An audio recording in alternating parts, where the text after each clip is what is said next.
누군가가 이해는 신체적으로 동화되는 것이라고 말했다.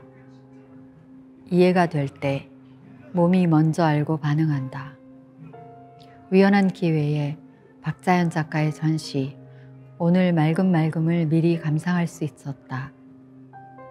오늘 맑음 맑음은 박자연 작가가 부산 지역의 술집과 성매매 집결지를 연필과 펜으로 기록한 작품을 묶은 전시다. 작가는 단감동이 재개발로 사라져가기 전에 상가 일대를 기록해두고 싶었다고 한다. 그림을 보자마자 신체적으로는 전율이 왔다. 시공간을 떠나 순간적으로 작가의 마음에 가 닿았다. 전시회에서는 그림 외에도 작가의 어머니가 직접 쓴 글도 걸릴 것이라고 한다. 작가의 어머니는 온천장에서 장사를 하며 자녀들을 양육했다고 한다. 박자연 작가와는 지금껏 4번을 만났다. 각주 없는 글쓰기를 기획한 이영하 작가와 회의를 할 때 처음 만났고 그 자리에서 성노동에 관한 이야기를 나누었다. 그 후에는 약속을 잡고 카페에서 만나 서로의 내면 아이에 대해 털어놓았다. 작업 공간에 가서 작품을 한번 볼 수 있겠느냐고 조심스레 물었다. 좋다는 답변을 받았다. 다음 만남은 작품이 보관되어 있는 작가의 집에서 갖자고 말하고 헤어졌다. 약속한 날이 되어 버스를 타고 작가의 집을 찾아갔다. 말수가 적은 자연 작가는 말없이 청귤차를 내밀었다. 차를 마시면서 아파트 창문 밖을 바라보았다. 창밖은 나무들이 빼곡했다. 나무에서 스며나온 고요가 다가와 온몸을 감쌌다. 그림을 한번 보겠느냐고 하여 안내에 따라 작업방에 함께 들어갔다. 그림 속에는 여성 생계부양자가 지키던 상가의 문들이 표현되어 있었다. 그림 속에는 쓰러져가는 식당과 방석집, 기타 상가들이 즐비했다. 경제적 어려움을 등에 업고 개인이 홀로 버텨야 했던 시간들이 그림 밖으로 삐져나오는 것만 같았다. 생계부양자들이 그림 밖으로 걸어나와 내 어깨를 툭툭 두드리는 것만 같았다. 몸이 먼저 알고 내 마음을 대변해 주었다. 몸이 떨렸다. 작가의 어머니는 자녀들을 양육하는 기간 내내 상인이었다고 한다.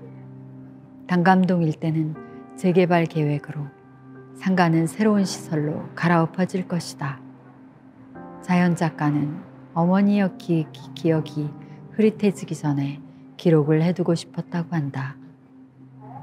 단감동에는 방석집이나 룸살롱과 같은 성매매 공간이 많았다고 한다. 성매매나 성노동을 생각하니 덮고 살자고 묻어둔 기억 한 편이 떠올랐다.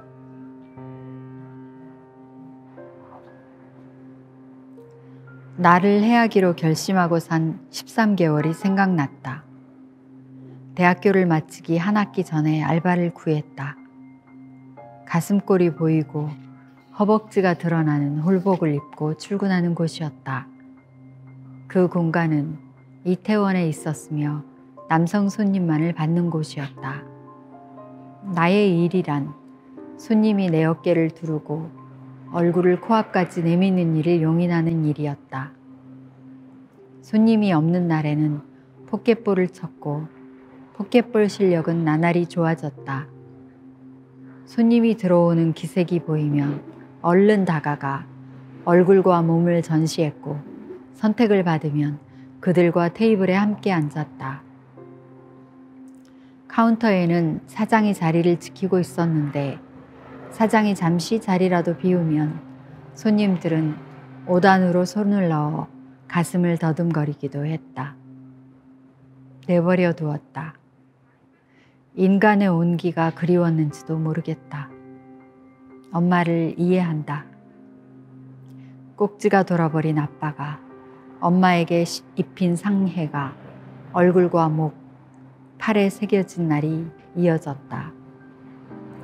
훼손당한 몸이 만들어준 김치찌개의 끝맛을 기억한다. 엄마를 동정하며 동시에 미워한다. 동생 학비를 혼자 챙기는 것이 버거워 내게 네 남동생 학비 나랑 같이 벌자고 말했던 엄마와는 애증 관계를 맺고 있다. 엄마는 요즘도 가끔 전화를 걸어 동생의 근황을 말해주며 빚을 탕감해 줄 것을 부탁하기도 한다. 기준이가 이번에는 사업을 제대로 따냈나 보더라. 너한테 진 빚은 그냥 준셈 치면 안 되겠니? 애가 한번 살아보겠다고 하는데 누나로서 좀 도와줘라잉. 전라도 사투리를 쓰는 엄마는 말끝마다 이를 붙인다. 엄마가 말을 끝내기도 전에 종료 버튼을 눌러버렸다. 화가 머리끝까지 올랐다. 엄마를 이해하고 동정한다. 엄마에게 엄마 자서전을 써보자고 제안을 하고 인터뷰를 하기도 하지만 엄마를 애증한다. 엄마가 무덤에 들어갈 때까지 이 어이없는 사이클은 반복될 것 같다. 자연 작가에게 본인의 엄마에 대한 감정을 물어본 적이 있다. 잘 모르겠어요. 엄청 복잡한 감정이 든다는 것은 알겠어요. 어쩌면 작가도 엄마에 대한 감정의 깊이를 작품을 통해 찾아가고 있는지도 모르겠다. 지지난주 이영하 작가와 부산에서 만나 박자연 작가의 작업실이 있는 합천으로 이동했다. 레지던스 근처에 도착해 근처 식당에서 밥을 먹었다. 나는 다가를 뺀 산채 비빔밥을 먹었다. 식당을 나서려는데 여전히 비가 오고 있었다. 식당 사장은 마치 자신의 일인 것처럼 우리를 보며 안타까워했다.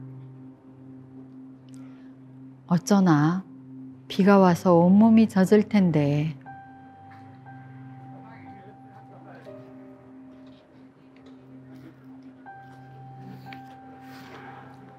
마치 자신의 신체에 비가 닿는 것 같은 감정으로 말을 했다는 것을 느낄 수 있었다. 여성들은 대개 공감 능력이 뛰어나다는 평가를 받는다. 아무것도 가진 것이 없어서 그렇지 않을까? 자신의 신체와 영토를 점유당한 자가 가장 멀리 확장될 수 있다. 프랑스의 페미니스트 작가 엘렌 식수는 여성적 글쓰기를 강조하며 여성은 신체와 공간을 점유당했기 때문에 글을 써야 한다고 말했다. 신체를 점유당한다는 것은 살아도 살지 않음을 의미한다. 몸에 대한 주권을 갖지 못한 존재, 사회에서 추방당한 존재들이 할 수 있는 일은 역설적이게도 모든 존재와 연결되려는 희망을 품는 것이다. 결핍을 느껴본 사람만이 결핍의 정반대성인 확장에 관심을 갖고 확장의 촉수를 세운다. 확장은 일상에서 가능하다. 식당 사장처럼 비가 오면 비 맞을 손님을 생각하고 마음에 맞는 전시회가 있으면 전시를 관람하고 전시회가 아니더라도 지인의 작업실을 방문하여 닫힌 날을 조금씩 열어가는 시도를 해볼 수 있다. 내가 모르는 세계를 탐구하고 관심 있는 주제를 더 깊게 사유할 수 있는 기회를 찾아가면서 나의 세계는 넓어질 것이다. 자연 작가가 여성 오너 혹은 여성 종업원이 지키는 상가를 계속 그리는 것을 보고 나도 엄마 자서전에 조금 더 신경을 써보려고 한다. 엄마를 이해한다는 것은 나를 이해하는 첫걸음이다. 나는 그가 준 젖을 먹고 목숨을 이었고 그의 살갗을 느끼며 육체를 키워왔다. 박자연 작가에게 이런 작업을 하는 특별한 동기가 있는지 물어보았다. 문화예술을 강조하는 도시 정책이 마을에 있던 그늘지고 낡은 풍경을 앗아가고 있다고 생각해요. 누가 살았는지를 지워버리죠. 한때는 존재했지만 이제는 필요로 하지 않는 것들에 대해 저만의 방식으로 기록하고 있는 거예요.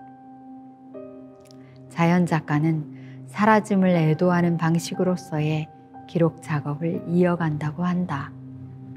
우연히 나오는 얼룩, 연필의 뭉개짐, 부서질 수 있는 취약한 물성들을 느끼며 곧 지워질 무언가를 기록한다는 것이 거룩하게 보이기까지 했다.